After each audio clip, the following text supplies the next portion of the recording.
Assalamualaikum warahmatullahi wabarakatuh.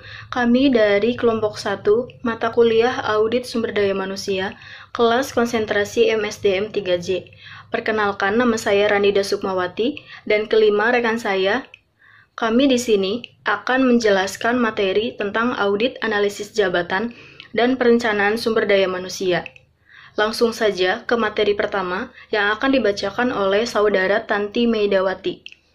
Latar belakang analisis jabatan dan perencanaan SDM di dalam sebuah organisasi memiliki peranan yang sangat penting. Pada dasarnya, sebuah perusahaan atau organisasi harus memiliki sumber daya manusia yang berkualitas. Kuantitas tersebut tentunya direncanakan untuk menjadi langkah yang bisa diterapkan pada posisi jabatan yang tepat. Audit SDM berfokus pada pencarian data dan informasi tentang permasalahan organisasi dari perspektif SDM. Masalah-masalah yang secara langsung atau tidak langsung dapat mengakibatkan kegagalan organisasi dapat diidentifikasi sedini mungkin. Dari tujuan tersebut, diharapkan audit SDM dapat menjadi dasar untuk mengambil keputusan melakukan perbaikan. Perencanaan SDM 1. Pengertian perencanaan SDM. Perencanaan sumber daya manusia adalah proses untuk menentukan jumlah dan jenis manusia yang dibutuhkan oleh suatu organisasi atau perusahaan dalam waktu yang tepat. 2. Alasan diperlakukannya perencanaan SDM.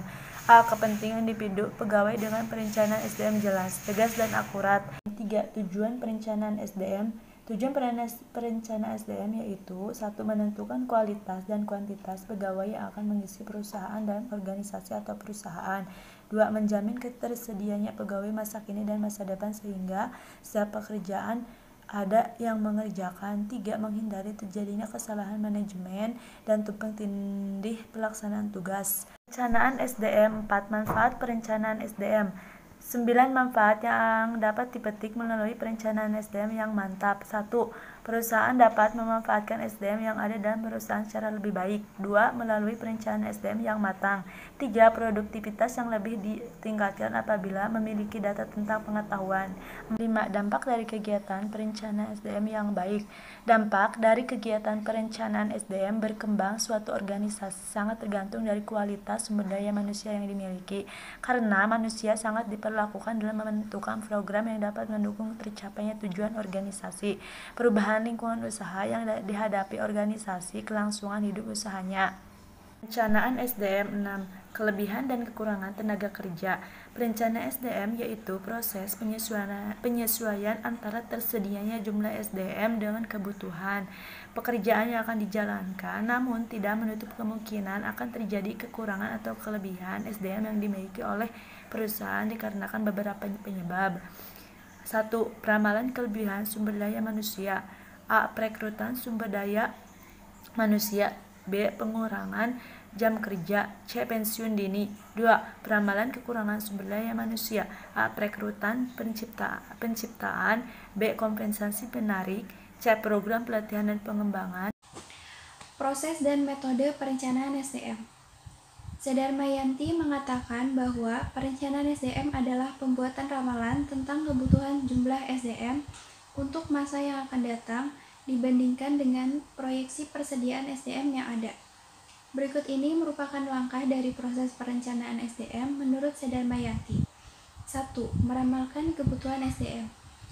Meramalkan kebutuhan SDM terdiri dari berbagai teknik atau pendekatan yang digunakan sehingga perusahaan atau organisasi dapat menentukan teknik yang paling akurat. 1. Perencanaan untuk status quo. 2. Petunjuk praktis. 3. Metode DEPI. 4. Skenario. 5. Peramalan unit. 6. Simulasi komputer. 2. Peramalan SDM yang tersedia. Faktor yang perlu dipertimbangkan dalam proyeksi persediaan SDM pada masa yang akan datang yaitu 1. Perencanaan SDM sekarang. 2. Tingkat produktivitas. 3. Tingkat penggantian SDM atau perputaran pegawai. 4. Perpindahan antar pegawai. 3. Perbandingan kebutuhan dan persediaan SDM. 8. Simulasi perhitungan perencanaan SDM. Simulasi perhitungan perencanaan SDM kompetensi dan jumlah yang cukup untuk memenuhi kriteria pelayanan kesehatan di rumah sakit menurut Zebua 2016. Maka dalam hal ini suatu perencanaan sumber daya manusia sangat dibutuhkan agar tersedianya tenaga medis yang bermutu dan sesuai dengan kebutuhan tenaga medis yang dibutuhkan untuk menjamin penyelenggaraan kegiatan pembangunan kesehatan guna meningkatkan derajat kesehatan masyarakat yang setinggi-tingginya. 9. Faktor-faktor yang mempengaruhi perencanaan SDM. Sedarmayanti dalam bukunya disebutkan faktor-faktor yang mempengaruhi perencanaan SDM. 1. Perubahan demografi. 2. Perubahan teknologi. 3. Kondisi peraturan perundang-undangan. 4. Perubahan perilaku terhadap karir dan perencanaan. Menurut Faisal Rifai Zainal Mansur Ramli, Tobi Mutis, Willy Arafah, faktor-faktor yang mempengaruhi perencanaan SDM yakni 1. Perubahan demografi. 2. Perubahan ekonomi. 3. Perubahan teknologi. 4. Perubahan peraturan. 5. Perubahan sikap terhadap karir dan pekerjaan. 10. Sistem informasi SDM dalam kegiatan perencanaan SDM. Sistem informasi SDM dalam kegiatan perencanaan SDM bisnis global yang dinamis saat ini, perusahaan dituntut untuk dapat menggunakan teknologi informasi untuk menghubungkan banyak orang. Menurut yang dikemukakan oleh Anatan dan Elitan, ada 5 nilai penting untuk mendukung organisasi dalam pengambilan keputusan, yaitu 1. Teknologi informasi. 2. Kinerja prima. 3. Kesempatan yang lebih baik. 4. Kepercayaan. 5. Tanpa batasan. 11. Hambatan dalam perencanaan sumber daya manusia. Faktor luar perusahaan sangat sulit diprediksi, sehingga dapat mengacaukan perencanaan sumber daya manusia yang telah ditetapkan. Termasuk dalam faktor ini adalah 1. Lingkungan pemerintah. 2. Geografis dan kompetensi. 3. Angkatan kerja. 4. Kondisi ekonomi. 5. Teknologi, dan 6. Globalisasi. Analisis jabatan. 1. Pengertian analisis jabatan. Sedarmayanti dalam bukunya dijelaskan beberapa arti analisis pekerjaan adalah sebagai berikut. 1. Analisa pekerjaan merupakan ilmu pengetahuan yang mempelajari pekerjaan dan proses penentuan persyaratan yang harus dipersiapkan. 2. Analisa pekerjaan merupakan proses pengumpulan dan pemeriksaan atas aktivitas kerja pokok dalam posisi dan kualifikasi seperti keahlian, pengetahuan, dan kemampuan dan sifat individu lainnya yang diperlukan untuk melaksanakan kegiatan. 3. Analisa pekerjaan merupakan kegiatan atau proses menghimpun dan menyusun berbagai informasi yang berkenaan terkait pekerjaan, tugas, jenis pekerjaan, dan tanggung jawab operasional untuk mewujudkan tujuan organisasi atau kegiatan perusahaan. Beberapa terminologi tentang analisa pekerjaan menurut Faisal Rifai Zainal Mansur Ramli, Tobi Mutis, Willy Arafah, yaitu analisa pekerjaan adalah ilmu yang mempelajari tentang pekerjaan dan proses menentukan persyaratan yang harus dipersiapkan, termasuk di dalamnya sistematika rekrutmen, evaluasi atau pengendalian, dan organisasi atau perusahaan. Dengan kata lain, analisis pekerjaan adalah mempelajari dan menentukan gambaran atau desain dari aktivitas-aktivitas yang menentukan tugas-tugas, kewajiban, dan wujud tanggung jawab dari setiap pekerjaan yang dilakukan karyawan. Dengan demikian, pada intinya analisis pekerjaan adalah menempatkan orang yang tepat pada suatu pekerjaan tertentu sesuai dengan kemampuan, keahlian, pengalaman dalam melakukan suatu pekerjaan. Yang selanjutnya itu ada komponen analisis jabatan. Dalam buku Wilson Bangun, terdiri dari 2 komponen dalam perencanaan pekerjaan. Komponen yang pertama itu komponen organisasional yang terdiri dari 3 pendekatan. Pendekatan yang pertama itu pendekatan mekanistik, yang kedua pendekatan aliran kerja, yang ketiga praktik-praktik pekerjaan. Komponen yang kedua yaitu komponen lingkungan yang terdiri dari 2 pendekatan. Pendekatan yang pertama itu pendekatan tentang kemampuan dan tersedianya karyawan, dan yang kedua pengharapan-pengharapan sosial. Selanjutnya ada tujuan dari analisis jabatan. Ada tindakan-tindakan yang harus dilakukan manajer SDM untuk mewujudkan tujuan tersebut. Yang pertama, ada evaluasi peran lingkungan terhadap pekerjaan individu. Yang kedua, kaji kembali jika ada kemungkinan persyaratan kerja yang sudah usang. Yang ketiga, ciptakan peraturan yang dapat menguntungkan semua pihak. Yang keempat, rancang perencanaan SDM untuk masa depan. Yang kelima, sesuaikan antara jumlah pelamar dengan pekerjaan yang tersedia di perusahaan. Yang keenam, rancang kebutuhan pendidikan dan pelatihan untuk karyawan baru maupun untuk karyawan yang sudah lama. Yang ketujuh, rancang rencana pengembangan potensi karyawan. Yang kedelapan adalah tentukan standar kerja prestasi yang realistis dan berikan kompensasi yang wajar. Yang keempat, manfaat dari analisis jabatan. Dalam buku Sudarmayanti disebutkan ada manfaat-manfaat dari analisis jabatan. Yang pertama itu manfaat untuk menentukan tugas dan tanggung jawab yang harus dilaksanakan pegawai yang diserahi pekerjaan. Yang kedua, untuk menentukan bisnis rasional bagi struktur kompensasi, tunjangan, dan insentif lain. Yang ketiga, untuk menilai tantangan lingkungan yang mempengaruhi pekerjaan individu. Yang keempat, untuk merencanakan kebutuhan SDM pada waktu yang akan datang, dan sebagai basis perencanaan organisasi. Yang kelima, untuk menentukan pendidikan keterampilan dan pengalaman yang diperlukan pegawai agar melaksanakan tugas pekerjaan secara efektif dan efisien. Selanjutnya ada proses dalam penyusunan analisis jabatan. Analisis jabatan akan terbentuk melalui berbagai tahapan dan ketersediaan informasi yang lengkap, serta menggunakan teknik yang tepat. Proses analisis pekerjaan dibuat sederhana dan dilaksanakan secara logis. Adapun proses dalam penyusunan analisis jabatan yaitu merencanakan analisis pekerjaan, mempersiapkan analisis pekerjaan, implementasi analisis pekerjaan, membuat deskripsi dan spesifikasi pekerjaan, juga evaluasi pekerjaan.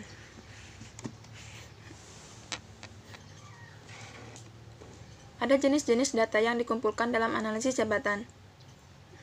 Yang pertama, ada aktivitas kerja. Yang kedua, aktivitas berorientasi karyawan. Yang ketiga, mesin, perkakas, peralatan, dan alat bantu kerja yang digunakan. Yang keempat, hal berwujud dan tidak berwujud yang berhubungan dengan jabatan. Yang kelima, ada hasil kerja, dan yang keenam, ukuran kerja. Yang ketujuh, ada teknik pengambilan data untuk kegiatan analisis jabatan. Yaitu, yang pertama ada teknik melalui pengamatan, yang kedua wawancara, yang ketiga pandangan pejabat, misalnya atasan langsung atau karyawan senior. Terus yang keempat, melalui daftar pertanyaan. Yang kelima, catatan harian. Dan yang keenam, teknik kombinasi. 8. Output dari analisis jabatan. Rancangan pekerjaan dapat dispesialisasikan ke dalam 3 karakteristik pekerjaan, antara lain rentang, kedalaman, dan hubungan pekerjaan. Yang pertama, rentang pekerjaan.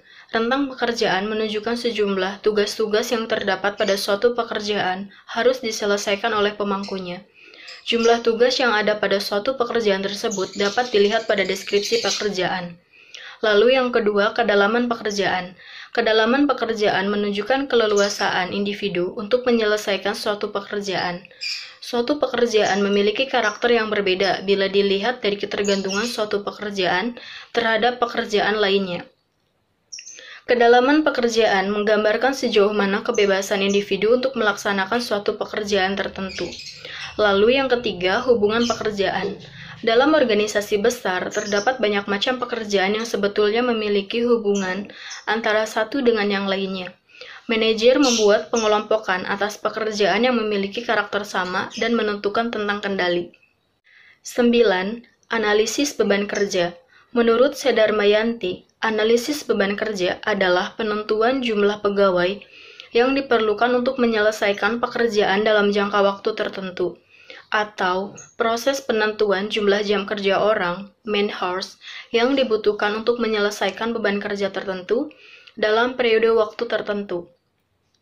Dari jumlah jam kerja tiap pegawai akan menghasilkan jumlah pegawai yang dibutuhkan.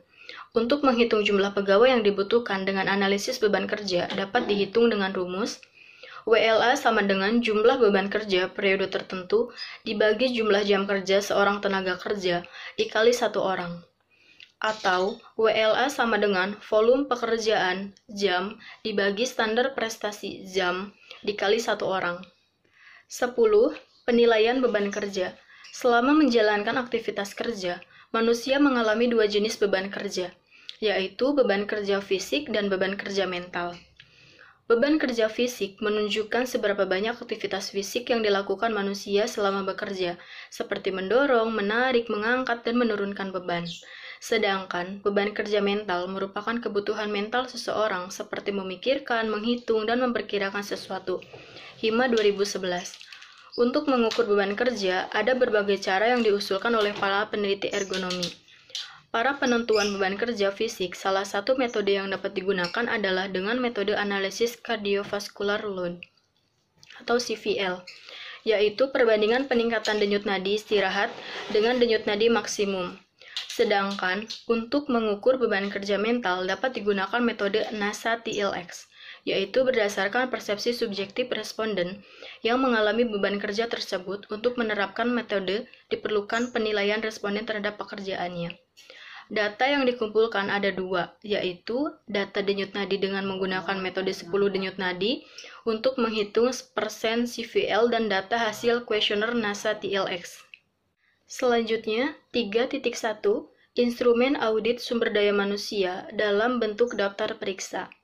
Untuk membantu auditor melaksanakan audit sumber daya manusia secara lengkap, maka metode daftar periksa dapat digunakan sebagai perangkat alternatif. Daftar periksa sendiri tidak bisa menuntaskan suatu proses audit, karena daftar periksa sifatnya hanyalah merupakan alat bantu auditor untuk mengumpulkan informasi awal mengenai berbagai aspek manajemen sumber daya manusia yang ingin diketahui. Dari informasi awal yang terkumpul, melalui penggunaan daftar periksa, auditor yang mengarahkan perhatiannya secara lebih mendalam pada aspek-aspek manajemen sumber daya manusia yang dipandang signifikan yang terindikasi dalam daftar periksa. Selanjutnya, 1. Tujuan pembuatan daftar periksa. Sasaran individu yang ingin diketahui haruslah jelas. Informasi apa yang ingin diketahui? Apakah informasi yang ingin diketahui itu dapat digali dengan penggunaan daftar periksa? Bila sasaran informasi sudah jelas, maka pertanyaan dalam daftar periksa dapat diarahkan untuk mencapai tujuan yang telah direncanakan. Lalu yang kedua, bentuk daftar periksa. Daftar periksa biasanya dibuat dalam bentuk tabel. Bentuk daftar periksa diusahakan sederhana mungkin, sehingga memudahkan auditor untuk mengisinya, di samping juga memudahkan auditor untuk memprosesnya. Lalu yang ketiga, isi daftar periksa. Sesuai dengan sasaran informasi yang ingin diketahui, pertanyaan-pertanyaan dalam daftar periksa haruslah dapat memberi informasi yang diperlukan oleh auditor untuk bahan pengkaji lebih lanjut. Yang keempat, penggunaan daftar periksa. Daftar periksa dibuat hanya sebagai pelengkap. Daftar periksa itu sendiri bila hanya berdiri sendiri tidak bisa mengungkapkan informasi secara lengkap dan tuntas. Karenanya, penggunaan daftar periksa perlu diikuti komunikasi dan internal dengan auditor. Untuk klarifikasi maupun pengkajian secara mendalam sampai dapat ditarik sebuah kesimpulan atau kepastian. Lalu yang kelima, jenis daftar periksa. Auditor dapat merancang sebuah daftar periksa yang sangat spesifik, artinya hanya tertuju pada satu topik masalah secara khusus. Misalnya daftar periksa fungsi rekrutmen, pertanyaan-pertanyaan ditunjukkan hanya berkisar pada masalah rekrutmen. Namun, auditor boleh saja membuat daftar periksa yang bersifat umum, misalnya daftar periksa untuk mengetahui kondisi secara umum tentang efektivitas manajemen sumber daya manusia dalam satu organisasi. 3.2 Instrumen audit sumber daya manusia dalam bentuk wawancara. Instrumen audit sumber daya manusia, terdapat 6 instrumen audit sumber daya manusia menurut Wetter dan Davis 2003, yaitu yang pertama, interview wawancara. Dengan karyawan dan manajer adalah suatu sumber informasi mengenai aktivitas sumber daya manusia dan bisa digunakan untuk mendeteksi bidang yang memerlukan perbaikan. Kritik dari karyawan dapat menunjukkan tindakan yang harus diambil departemen untuk memenuhi kebutuhan mereka. Lalu yang kedua, survei hasil wawancara dapat dilengkapi dengan menggunakan survei. Melalui survei, gambaran tentang kegiatan sumber daya manusia dapat dikembangkan secara lebih akurat. Lalu yang ketiga, history analysis. Disadari bahwa tidak semua masalah dapat dideteksi dari sikap karyawan. Banyak masalah kadang-kadang lebih mudah ditemukan melalui analisis catatan. Hal ini dilakukan untuk menjamin bahwa sebagian prosedur dan peraturan perusahaan tidak langgar. Yang keempat, external information. Informasi internal berguna sebagai bahan perbandingan dan untuk mengungkap perspektif lain yang bisa diperoleh dari instrumen lainnya. Sumber informasi eksternal dapat berasal dari Departemen Tenaga Kerja, Asosiasi Industri dan Profesional, hasil survei perguruan tinggi dan konsultan, perusahaan-perusahaan sejenis sebagai pesaing, kotak saran dan serikat pekerja. Lalu yang kelima ada Human Research Experiment. Eksperimen yang digunakan terutama adalah eksperimen lapangan yang membandingkan kelompok eksperimental dengan kelompok kendali di bawah kondisi-kondisi realistik. Eksperimen ini digunakan untuk meneliti ketidakhadiran, perputaran karyawan, kepuasan kerja, kompensasi, keselamatan kerja, dan aktivitas-aktivitas lainnya. Lalu yang keenam, international audit sumber daya manusia dari organisasi-organisasi internasional biasanya lebih rumit. Kompleksitas pengauditan lebih sulit karena ada perbedaan bahasa, hukum, kultur, praktik tradisional, dan harapan-harapan. Yang ketiga ada instrumen audit SDM dalam bentuk kuesioner. Kuesioner sebagai salah satu instrumen penelitian ilmiah yang paling banyak dipakai pada penelitian sosial. Misalnya penelitian di bidang sumber daya manusia, pemasaran, serta penelitian tentang keperilakuan yang menyangkut masalah di bidang akuntansi maupun keuangan. Kuesioner merupakan alat pengumpulan data primer dengan metode survei untuk memperoleh opini atau pendapat dari para responden. Kuesioner dapat didistribusikan kepada responden dengan cara yang pertama, dikirimkan langsung oleh peneliti, yang kedua, dikirim lewat pos, yang ketiga, dikirimkan lewat komputer atau menggunakan internet, contohnya menggunakan email. Berikutnya ada contoh temuan audit SDM. Dalam laporan temuan audit SDM, terdiri atas unit yang akan diaudit, nama pemimpin unit atau perusahaan, tanggal pemeriksaan, dan juga ada auditor. Di bagian isi laporan temuan audit, yang pertama ada uraian temuan, ada bukti-bukti tentang fakta, ada referensi, ada skala kekritisan, dan juga ada rekomendasi. Selanjutnya ada contoh laporan hasil audit SDM. Laporan audit SDM dapat menggunakan model narasi bebas ataupun dalam bentuk tabel, menggunakan formulir yang telah distandarkan dan diatur dalam prosedur audit. Dalam penulisan laporan audit SDM, hendaknya dibuat secara padat dan juga ringkas, tidak boleh bertele-tele. Meskipun laporan audit dibuat dengan ringkas dan padat, namun tidak boleh kehilangan daya tarik di dalamnya. Laporan audit SDM sedapat mungkin menyajikan informasi yang telah diolah secara relevan menggunakan perangkat yang bisa membantu pemahaman secara relevan menggunakan tabel maupun grafik. Baik, jadi kesimpulan dari materi pembahasan tentang analisis jabatan dan juga perencanaan SDM ini adalah perencanaan SDM mempunyai tujuan untuk menjamin tersedianya tenaga kerja yang berkualitas pada saat ini maupun di masa yang akan datang, sehingga seluruh pekerjaan yang tersedia dalam perusahaan ada yang mengerjakan. Sedangkan analisis jabatan memiliki tujuan untuk memberikan pemahaman tentang isi dalam pekerjaan sehingga tenaga kerja mampu mengerjakan tugasnya dengan nyaman meskipun banyak perubahan yang terjadi seperti perubahan pada teknologi. Dengan analisis jabatan diharapkan tenaga kerja mampu untuk mengatasi perubahan dalam perusahaan. Sekian, terima kasih.